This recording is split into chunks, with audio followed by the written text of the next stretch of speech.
నమస్తే. ప్రస్తుతం మనతో పాటు పాలకూరు కిరణ్ గౌడ్ ఉన్నారు, మాట్లాడదాం. అన్న, ప్రధానంగా ఇప్పుడు ఏర్పాటు చేసినటువంటి సమరభేరికి ప్రధాన డిమాండ్ ఏంటి అసలు? ఈ రోజు విద్యార్థులకు స్కాలర్షిప్ లేక ఫీజు రియంబర్స్మెంట్ లేక ఎంతో ఇబ్బంది పడతా ఉన్నారు. అయ్యా సీఎం రేవంత్ రెడ్డి గారు మీరు ఒక్కటే గమనించుకోవాలి. ఈ రోజు విద్యార్థులు 18 ఏళ్ళ ఓట్లు తక్కువ ఉన్నాయని, 18 ఏళ్ళు దాటలేదు, వాళ్ళకు ఓటు హక్కు లేదని నీళ్ళల్లో పడ్డ చీమల, నీళ్ళల్లో పడ్డ ఈగల తీసిపాడే మానుకో. విద్యార్థులను గుర్తించు.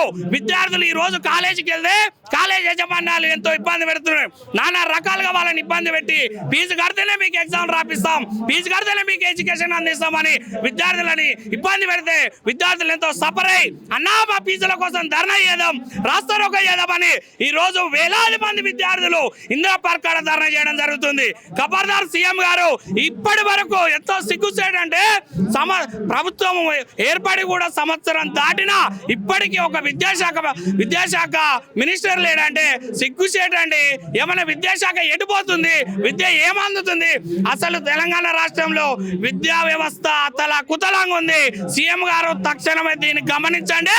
గమనించి విద్యార్థులకు రావాల్సిన స్కాలర్షిప్లు, ఫీజు రియంబర్స్మెంట్ తక్షణమే ఇవ్వాలని కోరుకుంటూ విద్యార్థులు కూడా ఎల్లాకొక మాట చెప్పారు.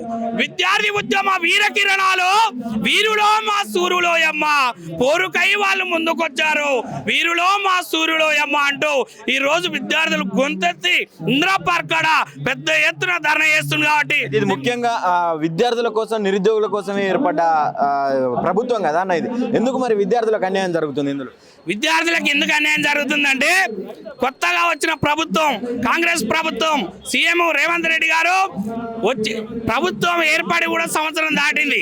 ఇప్పటికీ అసలు తెలంగాణ రాష్ట్రంలో అసలు ఒక పనులు లేవు, రియల్ ఎస్టేట్ లేదు, మార్కెట్ అంతా అతలా కుతలంగా ఉంది. మరి అసలు విద్యార్థులను అయితే గాలికే వదిలేసిండు. మొత్తానికి ఎందుకు వదిలేసిండంటే ఇప్పుడు ఏదో విద్యార్థులకు స్కాలర్షిప్లు వస్తే కమిషన్లు రావు, విద్యార్థులకు ఫీజు రియంబర్స్మెంట్ వస్తే కమిషన్లు రావు. కమిషన్లు ఏ విధంగా వస్తాయి? వీళ్ళకు కాంగ్రెస్ ప్రభుత్వానికి ఓ కంపెనీల వల్ల కమిషన్లు వస్తాయి, ఓ ప్రాజెక్టు వల్ల కమిషన్లు వస్తాయి, ఓ రోడ్లు వేస్తే కమిషన్ వస్తాయి తప్పితే అలాంటి కమిషన్లు వచ్చే పనే చేస్తుడు తప్పితే కమిషన్ రాని ఫీజు రియంబర్స్మెంట్ కానీ స్కాలర్షిప్ కానీ వాటి గురించి ఆలోచిస్తలేరు. కాంగ్రెస్ ప్రభుత్వం అంటేనే కమిషన్ల ప్రభుత్వం అయిపోయిందండి. చెప్పాలంటేనే సిగ్గుచేటు. అసలు సాధారణ మానవుడు బతికే పరిస్థితి లేదు ఈ రోజు. దీన్ని గమనించుకొని ప్రభుత్వాలకు నువ్వేమైనా చేసుకో, కంపెనీలకు చేసుకో, కాంట్రాక్టర్లకు చేసుకో. అసలు కాంగ్రెస్ ప్రభుత్వంలో మొత్తం రెడ్డి వ్యవస్థను పెట్టుకొని అసలు తెలంగాణ రాష్ట్రంలో కాంగ్రెస్ ప్రభుత్వం కన్నా కేసీఆర్ ఉంటే బాగుండు అనే స్థితికి వచ్చింది ఈ రోజు జనాలు.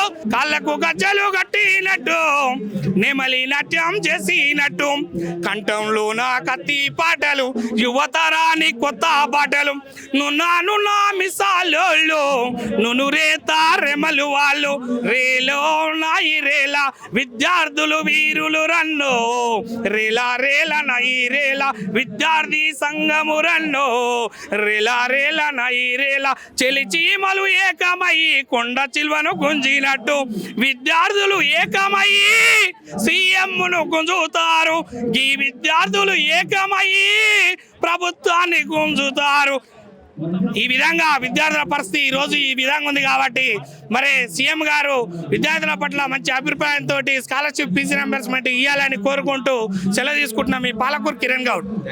అన్న, గురుకులాలలో అనేక మంది విద్యార్థులు చనిపోతే పట్టించుకున్నట్టు ప్రభుత్వం ఇప్పుడు మీరు ఈ సమరశంకం అది పూరిస్తే విద్యాశాఖ మంత్రి లేనటువంటి కాంగ్రెస్ పార్టీ పట్టించుకుంటుందంటారా? ఇప్పుడు కాంగ్రెస్ ప్రభుత్వం వచ్చిన తర్వాత కూడా విద్యార్థుల పక్షాన మొండి వైఖరి వహిస్తుంది. కాబట్టి ఈరోజు ఇందిరా పార్కును పెట్టినాము, రేపు సెక్రటరీని పెడతాం, ఎల్లుండి సీఎం ఆఫీస్ని ముట్టడి చేస్తాం, ఎల్లుండి నీ కొడంగల్లో ఉన్నటువంటి నీ భవన్ని ముట్టడి చేస్తాం. ఎక్కడైతే మన మీ క్యాంప్ ఆఫీస్ని ముట్టడి చేసి రాష్ట్ర ప్రభుత్వంలో నిన్ను బొంద పెట్టే వరకు జాజుల సిన్న గారి ఆధ్వర్యంలో ఉద్యమం చేస్తామని చెప్పి. ఇందిరమ్మ రాజ్యం అంటేనే పేదల రాజ్యం, బీసీల రాజ్యం. ఇందులో బీసీలకు 100% వాళ్ళ వాటా వాళ్ళకు దక్కుతుంది, 100% న్యాయం జరుగుతుంది అని చెప్పిండు కదా రేవంత్ రెడ్డి. ఇందిరమ్మ రాజ్యం వల్ల న్యాయం జరుగుతుంది అని చెప్పారు. ఇందిరమ్మ రాజ్యం వల్ల ఏదైతే పేదలకు ఇండ్లు అందినాయా, ఏదైతే పేదవాళ్ళకు ఇండ్లు అందకుండా వాళ్ళ కాంగ్రెస్ నాయకులకే అందుతుంది. ఏదైతే ఇక్కడ ఉన్నటువంటి విద్యార్థులు ఐఏఎస్లు, ఐపీఎస్లు, లాయర్లు, ఇంజనీరింగ్లు పెద్ద పెద్ద చదువులు చదివి ఉన్నతమైన స్థాయిలో ఉన్నప్పుడు మాత్రమే ఇందిరమ్మ రాజ్యం వచ్చినట్టు. ఇందిరమ్మ రాజ్యం అంటే నీ ఏజెంట్లకు, నీ యొక్క కాంగ్రెస్ నాయకులకు ఇండ్లు వచ్చినప్పుడు కాదు. ఏదైతే పేద విద్యార్థులు, బడుగు బలహీన వర్గాలు, కుమ్మరి, కమ్మరి, చాకలి నేత, గీత, బోయ, వడ్రంగి నేత పేద వర్గాలకు సంబంధించినటువంటి పేద కులాలకు న్యాయం జరిగినప్పుడు మాత్రమే నీకు బంగారు తెలంగాణగా రూపుదిద్దుకుంటుంది, ఇందిరమ్మ రాజ్యం వచ్చినట్టు. కానీ నీ కాంగ్రెస్ ఏజెంట్లకు పైసలకు అమ్ముడు పోయే వాళ్ళకు ఇండ్లు వచ్చి పేద వర్గాలకు వచ్చిందంటే కాదని చెప్పేసి ఈ సందర్భంగా తెలియజేస్తున్నాం. మీ ముందస్తు కార్యాచరణ ఎలా ఉండబోతుంది? ముందస్తు కార్యాచరణ నెక్స్ట్ ఇందిరాబాద్కి వచ్చినాం, నెక్స్ట్ సీఎం ఆఫీస్ను ముట్టడి చేసాం, సెక్రటరీ ఆఫీస్ను ముట్టడి చేసాం. రానున్న 2028లో కాంగ్రెస్ ప్రభుత్వాన్ని బొందబెట్టి బహుజన రాజ్యం తెచ్చే దిశగా పనిచేస్తామని చెప్పి తెలియజేస్తున్నాం.